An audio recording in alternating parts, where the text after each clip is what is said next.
E aí galera, aqui é o JP e hoje nós vamos conhecer um pouquinho sobre uma tendência aí do que tem sido observado nos nossos estudos de química, chamada química verde. Conhecer um pouquinho algumas noções do que é essa química e como ela pode nos ajudar, beleza? Bom, primeira coisa que a gente tem que tomar cuidado é não confundi-la com o que a gente chama de química ambiental. Então, existe química verde e existe química ambiental. Qual que é a diferença de uma para outra? Vamos definir então o que é a química ambiental. Essa química ambiental, né, a química do meio ambiente, estuda processos biogeoquímicos que ocorrem em nosso planeta. Como assim? O que são esses processos? São processos que ocorrem na hidrosfera, na atmosfera, na geosfera e na biosfera. Esses processos podem estar relacionados aí à questão de poluentes e tudo mais, mas não só isso, extrapola. Eu quero buscar entender o funcionamento aí de todos esses processos, sejam eles naturais ou antropogênicos, né? Ou aí com origem na ação humana. Já a química verde é uma parte da química que busca utilizar o mínimo possível de recursos durante a síntese de um produto e, ao mesmo tempo, gerar menos resíduos. Isso aqui é um cuidado que a gente tem que ter muito grande, por conta aí, né, a gente já viu em outros vídeos, aí falando de lixo e tal, com os resíduos que a gente gera. Principalmente aí em laboratório, pode ser que sejam resíduos muito perigosos. Então eu quero aí saber aproveitar os recursos que eu tenho para que eu possa, com o mínimo possível, chegar na onde eu quero, mas também gerando menos resíduos possível. E isso está relacionado ao que a gente chama de desenvolvimento sustentável.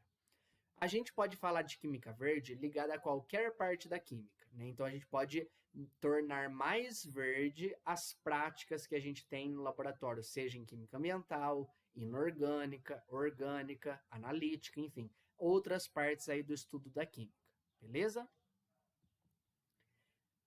A química verde tem 12 princípios e a gente vai conhecer agora aí de maneira bem simplificada esses princípios com enfoque em alguns deles. Então, vamos lá. Primeiro princípio é a chamada prevenção. Quando a gente quer aí justamente produzir um produto, mas esse produto tiver subprodutos, eu preciso aí ter um cuidado para que esses outros produtos que a gente chama aí de produtos secundários não sejam tão nocivos ao meio ambiente, né? Então, às vezes eu produzo o que eu quero, mas como consequência produzo também algo que é muito prejudicial para o meio ambiente. Então, rever aí essa questão, né, da prevenção. O segundo princípio é o chamado economia de átomos, ou também chamado de economia ou eficiência atômica. O que significa isso? A busca por síntese com geração de menos subprodutos. Então, como a gente viu no primeiro item aqui, pode ser que eu gere um produto secundário, mas a ideia é evitar produzir produtos secundários. Com isso, a gente está buscando mais do que uma eficiência do processo, mas eficiência, né, de usar os recursos e ter um aproveitamento muito grande em termos de matéria. Pensando até um pouquinho na questão lá da lei de Lavoisier, né, a massa do início ser a massa do fim. Então, tudo que eu junto no início, eu consigo no fim ter a mesma massa, mas de coisas que me interessam. O que seria então uma síntese ideal? Quando eu tenho apenas o produto desejado sendo formado. Por exemplo, aqui eu trouxe um exemplo de uma reação chamada síntese de Diels-Alder, em que eu faço a reação aqui do C4H6 com o C2H4. Então, ó, vou juntar os meus reagentes e o produto que eu obtenho, que é o C6H10, é o único produto. Eu não tenho mais nenhum subproduto sendo gerado. Nesse caso, a gente teve aqui uma eficiência atômica de 100%, porque tudo que eu tinha de reagente virou produto, ok? Então, isso daqui seria a nossa economia de átomos. Terceiro princípio, síntese de produtos menos perigosos. Então, quando a gente vai produzir, às vezes o próprio produto que a gente está querendo obter é um produto perigoso por si só. Talvez aí no estudo a gente descubra outros produtos com a mesma utilidade, mas que não sejam tão perigosos. O quarto item, desenho de produtos seguros. Então, esses produtos que eu quero precisam garantir aí, né, eu preciso fazer um planejamento para que não só os subprodutos, mas também o próprio produto que eu tenha seja aí de segurança para quem vai manuseá-lo, no sentido de não ser nocivo, mas também não representar riscos para o meio ambiente ou para o lugar onde ele está sendo feito, ok? Quinto princípio, solventes e auxiliares mais seguros.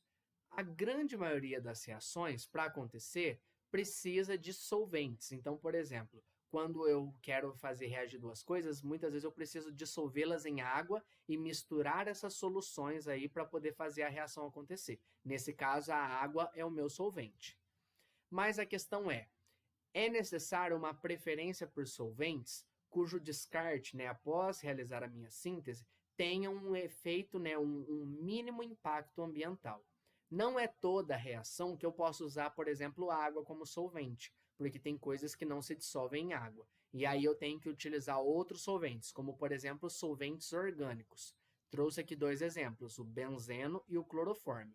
Eles são perigosos, né? Apesar de serem úteis para poder fazer alguma síntese, esses solventes orgânicos podem ser tóxicos, inflamáveis e voláteis. E aí, justamente, representando um risco para quem está desenvolvendo. E depois, gerando um impacto ambiental depois da minha síntese. Qual que é a ideia? Que a gente troque esses solventes por água, quando for possível, ou quando não for possível, um chamado líquido iônico, em que a gente tem agora, ao invés de ter uma alta toxicidade, a gente tem uma baixa toxicidade. Esses líquidos iônicos não são inflamáveis, então não pegam fogo, e eles também não são voláteis, então eles não evaporam facilmente. Está aí representando um menor impacto ambiental. Sexto princípio, busca pela eficiência de energia. Alguns processos de laboratório consomem muita energia, então a gente precisa saber aproveitar melhor a energia que eu estou usando na síntese do meu produto. Sétimo, uso de fontes renováveis de matéria-prima. Muitas coisas que a gente vai precisar, por exemplo, se eu quero produzir plástico, hoje em dia existem pesquisas para o chamado plástico verde, em que eu pego resíduos, por exemplo, de cana-de-açúcar para produzir o plástico que viria do petróleo. Então a gente começa a utilizar aí outras fontes como matéria-prima para produzir os nossos produtos. Oitavo princípio, evitar a formação de derivados. Muitas reações químicas que a gente faz não são feitas em uma única etapa, ou seja, saio de reagente e chego direto em produto. Às vezes esse reagente forma um intermediário que depois forma o produto, ou forma mais de um intermediário. Esse caminho, né, por ser longo, né, transformar uma coisa em outra e fazendo vários estágios, nem sempre é o mais aconselhável. Então, a ideia aqui é minimizar os processos, evitando a geração de intermediários de reação. Para isso, a gente precisa pensar em outras rotas, né, outros modos de fazer uma reação que até então a gente fazia, né, para poder evitar todas essas etapas. Isso parece muito simples na teoria, mas é necessário muito estudo, tá? Muita pesquisa, muita análise do que a gente tem para, de fato, a gente conseguir fazer isso acontecer e incorporar no que já é um hábito estabelecido.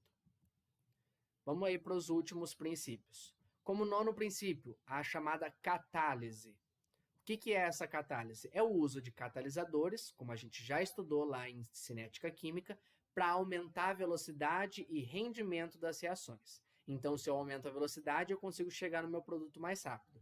Se eu aumento o rendimento, eu consigo aproveitar melhor o que eu tenho de reagente, fazendo virar mais produto. O bom dos catalisadores é que eles são altamente seletivos, então eles funcionam para uma reação em específico. E aí eu consigo evitar a formação de produtos secundários, quando eu consigo utilizá-los corretamente. E aí, além disso, eles também são regenerados ao final do processo. Então, uma mesma quantidade que eu utilizei de catalisador num processo, quando eu for repetir esse processo, eu posso usar o mesmo catalisador, já que ele foi regenerado no final. E aí existe um detalhe. Muitos catalisadores que a gente usa são catalisadores metálicos. E aí a gente tem problema porque vários desses metais são metais pesados e causam aí problemas ambientais. Qual que é a ideia? A busca por enzimas, que são chamados biocatalisadores. Essas enzimas geram um impacto muito menor aí do que os catalisadores metálicos, como por exemplo, platina, paládio, níquel e tantos outros aí metais que, dependendo da quantidade, pode ser tóxico, né, se acabar indo parar no meio ambiente, ok? 10º princípio, desenho para degradação. Eu preciso pensar o meu produto para que, depois que eu acabe de usá-lo, né, dê o devido uso, que ele possa ser degradado aí por micro-organismos e poder reiniciar seu ciclo aí na natureza. Também, 11º, análise em tempo real para a prevenção da poluição. Reações muito demoradas, fica difícil a gente conseguir estimar aí e ter os devidos cuidados para evitar que haja poluição e contaminação. Então, quando a gente consegue fazer reações mais rápidas e o catalisador ajuda nisso, a gente consegue aí evitar depois a poluição. E por fim, o último princípio, uma química intrinsecamente segura para a prevenção de acidentes.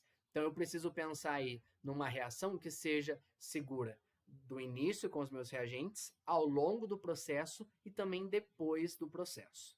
Isso daí, como eu disse, nem sempre é simples, mas vale a pena a gente se dedicar, porque é cuidar da nossa casa, né? Cuidar do nosso planeta. Ok?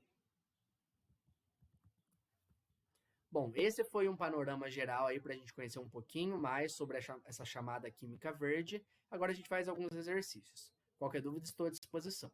Até a próxima. Tchau, tchau.